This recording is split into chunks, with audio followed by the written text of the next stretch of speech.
In February of 2024, Super Bowl 58 will be played at Allegiant Stadium in Las Vegas, one of the nicest and newest sports facilities in the entire United States. It's a certified Death Star out in the desert, a marvel of modern engineering that cost over $2 billion to build. But the fact that it exists at all opens up a whole can of worms that it's going to take this entire episode to work through. But before we get into that, if you've got a friend who's an Oakland sports fan, you may want to reach out and see if they're doing okay. In 2017, the Warriors, who'd been playing in Oakland for the better part of 50 years, started work on a new arena in San Francisco. The Chase Center opened in 2019, despite pretty significant opposition from their fans in Oakland, who now had to go all the way across the bay to watch their team. But they did at least still have the Raiders, until the Raiders announced at the beginning of 2020 that they were also officially packing up and moving to Las Vegas. And now, in 2023, there's a very real possibility that the Athletics will be following those other two teams out of town, having reportedly agreed a deal to build a new stadium in Las Vegas about a mile away from where the Raiders play. At least they'll have company, I guess. The A's case is far from settled, though, because like so many stadium projects before it, there are a lot of I's to be dotted and T's to be crossed before any building can actually happen, no matter what city it's in. Between approval, planning, and eventual construction, new stadiums take years to actually become a reality, and whether or not they happen at all usually comes down to one thing: money. Especially these days, the going rate for a nice new stadium like the one the Titans just announced is somewhere in the billions, and that financing has to come from somewhere. But if you're like me, you may be sitting there thinking, hang on a second, aren't these owners some of like the richest people in the world? And the answer to that is yes they are, but why pay for something yourself when you can get a city, or possibly even multiple cities, to pay for it for you? Going all the way back to the 1950s, American sports teams have been using public funds to finance the construction and maintenance of their stadiums. From the Superdome to the Metrodome, State Farm Stadium to State Farm Arena, if you've been in a sports facility in the US over the past 50 years or so, there's a better chance than not that it was built, at least in part, with public money. But how does that work exactly? To answer that, I reached out to Dr. Austin Drucker, an economist at the Federal Trade Commission who's been doing research on stadium financing for years, specifically around the use of something called tax-exempt municipal bonds. There are other ways to finance a stadium, but as Dr. Drucker pointed out, there's a reason that teams like the Raiders choose this one if the option is presented to them. So what Vegas is doing is they're issuing like public bonds and collecting money from taxpayers, basically to pay back the bondholders. And so it is a local subsidy to build the stadium. Like it's like $750 million from Vegas and the taxpayers and whoever is like paying that. That's just going to build a stadium for this reason that it's sort of a public good. It's not like in an economic sense a public good. I guess it's as public good as a casino in Vegas, right? It's just sort of not. At the local level, it's pretty simple.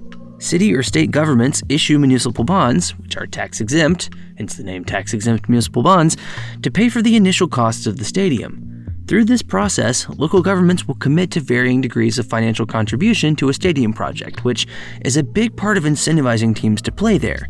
Las Vegas was willing to chip in about $750 million towards the new stadium project, whereas Oakland was not willing to do that, or at least not as much. And as Dr. Drucker told me, teams can use that as a bargaining chip as they negotiate for a new place to play. Let's say you're a team already and you want to move, or you want to threaten to move, right? So let's like the Athletics, for example. So like they're in Oakland now.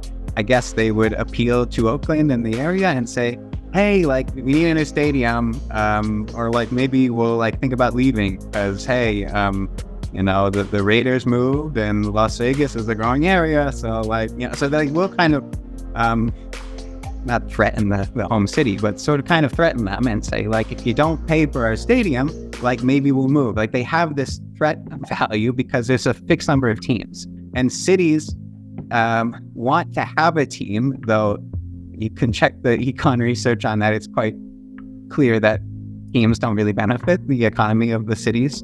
But they can say, hey, Vegas is willing to pay $1 billion, of public, bonds for a stadium. And so they have this leverage. That leverage can create a situation where things get pretty nasty between the teams in their cities. There are absolutely situations, like when the Arizona Cardinals moved to their stadium in Glendale, where a team can basically start a bidding war between a few different places and see where the best deal comes from. Leagues like the NFL are wildly profitable, and because there are a limited number of teams in those leagues, the low supply creates an insane amount of demand from the cities themselves. But there's another layer to this that got Dr. Drucker and his team at the Brookings Institution interested in this topic in the first place. And that's what's going on at the federal level. So any project that kind of uses a tax-exempt bond is exempt from paying taxes. And so the federal government is basically implicitly subsidizing whatever project is using a tax-exempt bond. And then my boss noticed, these sort of bonds are used for private professional sports stadiums. So the federal government is implicitly subsidizing them. I wonder how much. Dr. Drucker and the rest of his group of researchers decided to try and find out, studying the financing of stadiums that were built in the United States between the years 2000 and 2020. And what they found was absolutely astonishing.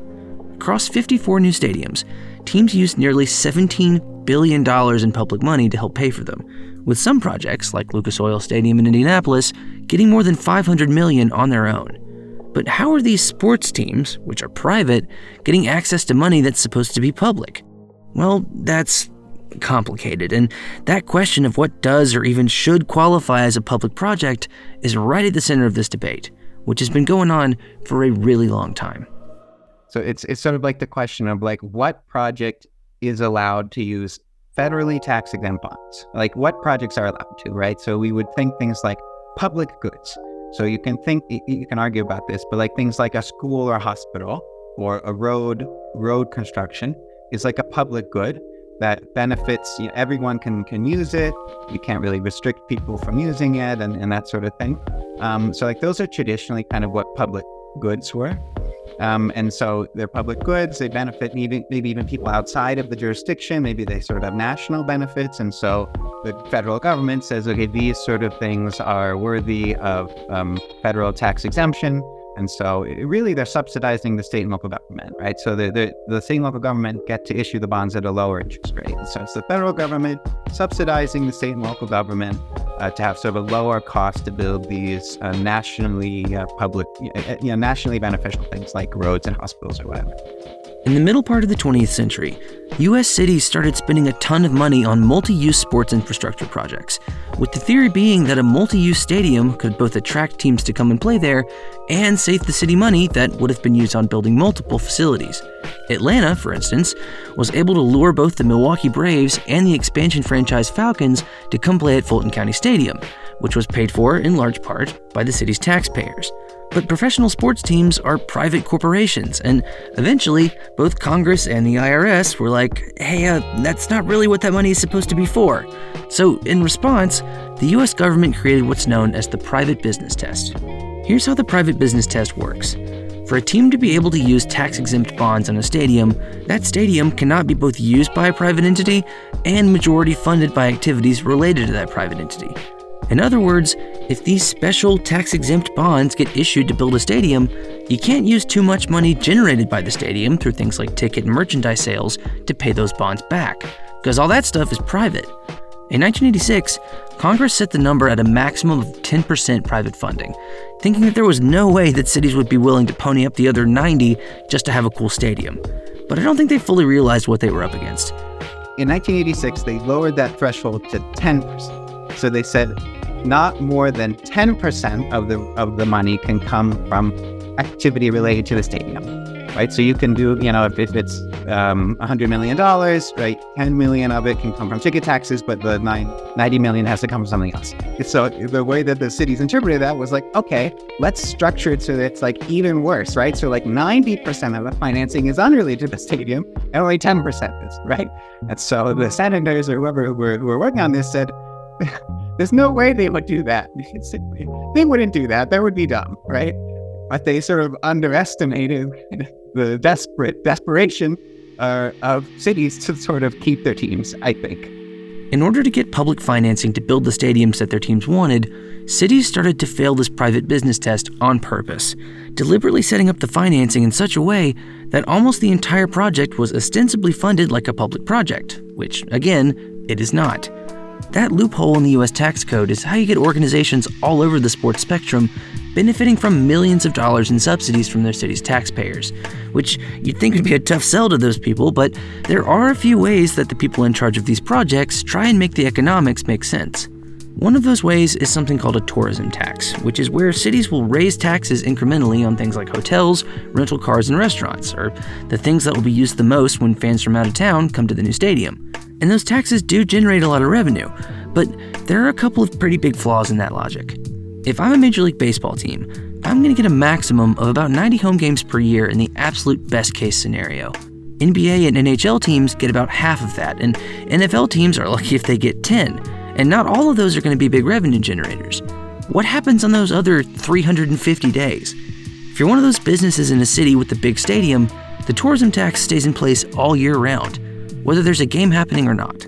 One of the other big talking points around stadium construction is the idea that cities and teams need good stadiums to remain competitive, especially if they want to attract free agents or be in the running for something like an All-Star game or a Super Bowl someday.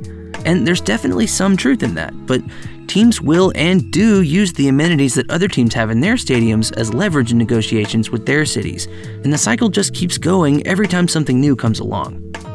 They keep building new stadiums with public money, even though the stadium is functional. I guess because it doesn't sort of meet the standard of other stadiums. It's sort of like, oh, look at them. Well, we need that too. And so if you won't give it to us, somebody else said they will. All right, Vegas said they will. So so they'll meet our demands and we'll go, right? Even though maybe we have this deep connection to the city. When the money speaks, it's maybe not as deep as you think it is, which is unfortunate. I would argue that a lot of this is unfortunate, and the more I read into this topic, the more I began to realize that I'm not alone in that. Papers like the one Dr. Drucker and his colleagues wrote in 2020 repeatedly come to the same conclusion, and I'm just going to read this verbatim. Should the federal government be subsidizing the construction of professional sports stadiums in the first place? Our answer to this question is no.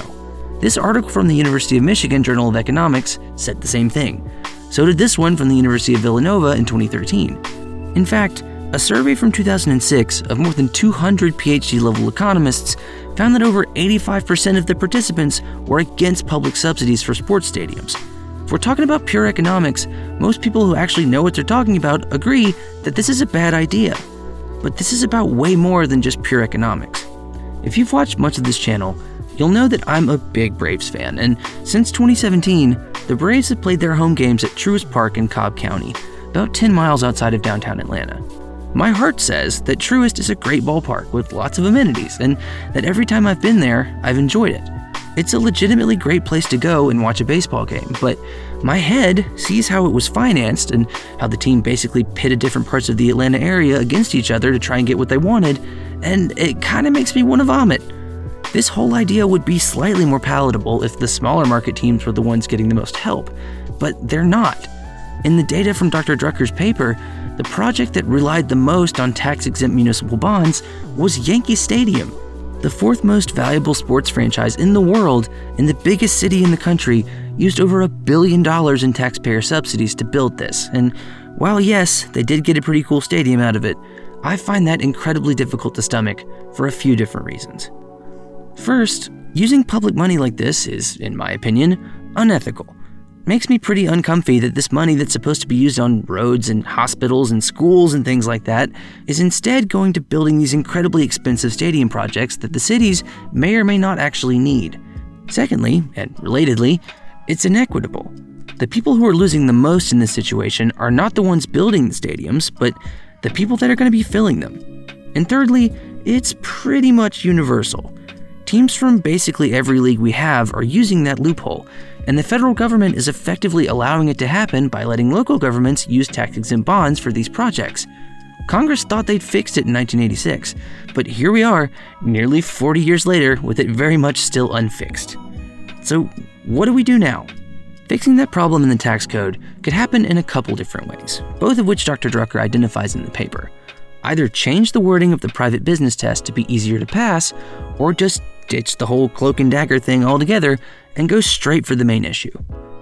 If you're just trying to sort of target stadiums, right, you would say, if it is privately used or privately financed, it cannot be tax exempt, right? Or just say, like, this applies to stadiums. Like, you cannot use tax exempt bonds for stadiums. So you can just explicitly say, like, you cannot use, tax exempt bonds for stadiums. That would be the most direct. And I think that's what the legislation has been doing, is just saying, like, exception, stadiums. One thing that Dr. Drucker repeated multiple times in our interview was the idea that this pretty much has to get fixed federally. The leagues obviously aren't going to police themselves, and different states having different rules around stadium financing creates a whole different set of issues that I hope we never have to deal with. But honestly, doing it federally shouldn't be that hard. Lots of economists agree that using tax-exempt municipal bonds to fund stadiums is a bad practice and shouldn't be allowed. So, Congress, if you're listening, I think this might be an easy one, guys. It's not healthcare or immigration reform or anything like that. Just close the loophole and be done with it so we can all move on with our lives, because this is one of the few things that people from all over the economic and political spectrum seem to actually agree on pretty consistently. It's a bipartisan thing, because most people are like, what? First of all, they're like, wait a minute, the federal government is subsidizing private stadiums? Or they'll say, people know, like, local governments sort of finance the stadium. You hear about the Vegas bonds, the bonds for Vegas Stadium. But then they read our paper and they're like, oh, like, the federal government is subsidizing. I'm like, that doesn't seem right? And the federal government, and by extension, all the federal taxpayers, are paying for a private sports stadium, right? So it did get, like, bipartisan attention. Since it's like a federal tax issue, it sort of has to come from the federal level. To bring it back all the way to where we started, a cool stadium like this one is so much more than the bright lights and steel beams that you see on TV. It's the physical representation of a community that feels ownership over the team and the facility that it plays in. But as we've seen, that doesn't mean they actually do own it. The current structure for stadium financing allows teams to have their cake and eat it too, not having to put too much of their own skin in the game, while also maintaining pretty much all of the power and control to do what they like with their organization. If the Raiders or the A's want to move to Las Vegas and build their own stadium with their own money, that's one thing. But using a state's willingness to pay a ton of money that they're collecting from taxpayers to make that happen is wrong. And doing it at the expense of another state that's given you so much over the years, all because they wouldn't give you enough, is even more wrong. We have to fix this, because no matter which end of it you're on, Las Vegas or Oakland, the fans in both places are the ones who end up paying the price for something like this. And that's been the case for entirely too long.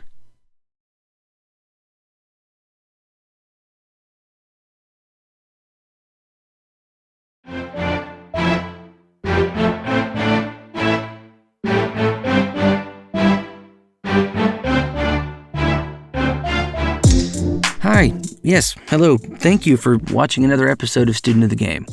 I'm Will, and this is my channel, where we talk about sports psychology, or in cases like this, culture.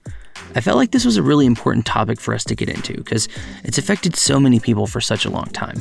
And I'm really grateful to Dr. Austin Drucker for being a part of this episode and explaining everything to me, because I really couldn't have done any of it without him. Links to both his paper and his personal website will be in the description, along with some of the other research I used for the video, because there was a lot. If you enjoyed the content, please do give it a like and subscribe to the channel, because both of those help us out a ton. But for now, I gotta get out of here. See you next time.